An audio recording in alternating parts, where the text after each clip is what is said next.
জাতীয় বিশ্ববিদ্যালয়ের ইসলামের ইতিহাস ও সংস্কৃতি বিভাগের মূলত অনার্স প্রথম বর্ষ এবং ডিগ্রি প্রথম বর্ষের শিক্ষার্থীদেরকে স্বাগত জানাচ্ছি। মূলত ইসলামের ইতিহাস ও ডিগ্রি প্রথম বর্ষের শিক্ষার্থীরা মূলত তাদের একটি গুরুত্বপূর্ণ টপিক হচ্ছে হাজ্জাজ বিন ইউসুফ। আপনাদের প্রায়ই একটা প্রশ্ন আসে যে হাজ্জাজ বিন ইউসুফের পরিচয় দাও। এই হাজ্জাজ বিন ইউসুফ ছিলেন মূলত উমায়া আমলের একজন শক্তিশালী ও বলা হয়ে থাকে কুখ্যাত শাসকও।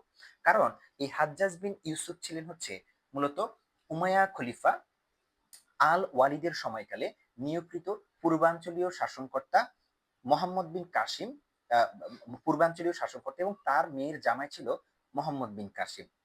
তিনি ছিলেন মূলত ইরাকের গভর্নর এবং তিনি মূলত উমাইয়াদের খলিফাদের পক্ষে বিভিন্ন ধরনের ইসলামী রাষ্ট্রের যে বিদ্রোহগুলো হতো সেগুলো দমন করতেন।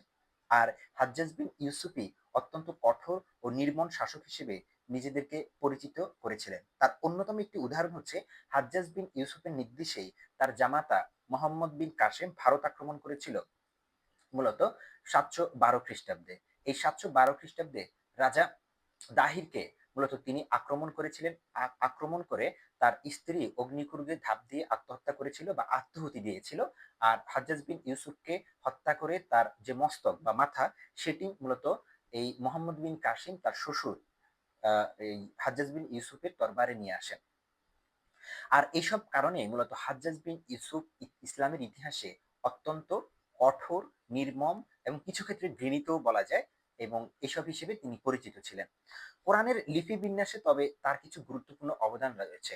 হাজ্জাজ বিন ইউসুফ কোরআনের যে লিপি রয়েছে এই লিপিগুলোকে আবার নতুন করে বা পুনরায় গঠন করার জন্য বা এগুলোকে সংস্কার করার জন্য তিনি গুরুত্বপূর্ণ কিছু উদ্যোগ গ্রহণ করেছিলেন।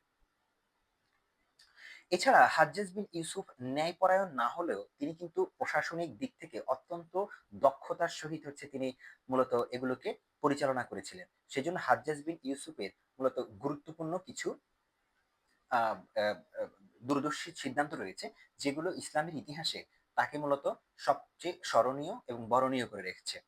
হাজ্জাজ বিন ইউসুফের যে মেয়ের জামাই ছিল মোহাম্মদ বিন কাসিম, তিনি যখন ভারত আক্রমণ করেছিলেন, ভারত আক্রমণ করে এই রাজা দাহিরকে পরাজিত করেন, তখন রাজা দাহিরের দুইজন কন্যা ছিলেন, একজন হচ্ছে সূর্য দেবী, আরেকজন পরিমল দেবী। তাদেরকেও তিনি বন্দী করে মূলত তার শ্বশুর এই হাজ্জাজ বিন ইউসুফের দরবারে নিয়ে আসে মীর কাসেম।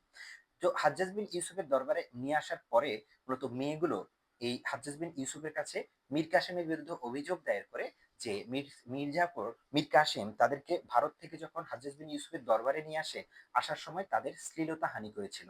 আর এই অভিযোগের প্রেক্ষিতে হাজ্জাজ বিন ইউসুফ তার মেয়ের জামাতা মোহাম্মদ বিন কাসিমকে মৃত্যুদণ্ড প্রদান করে।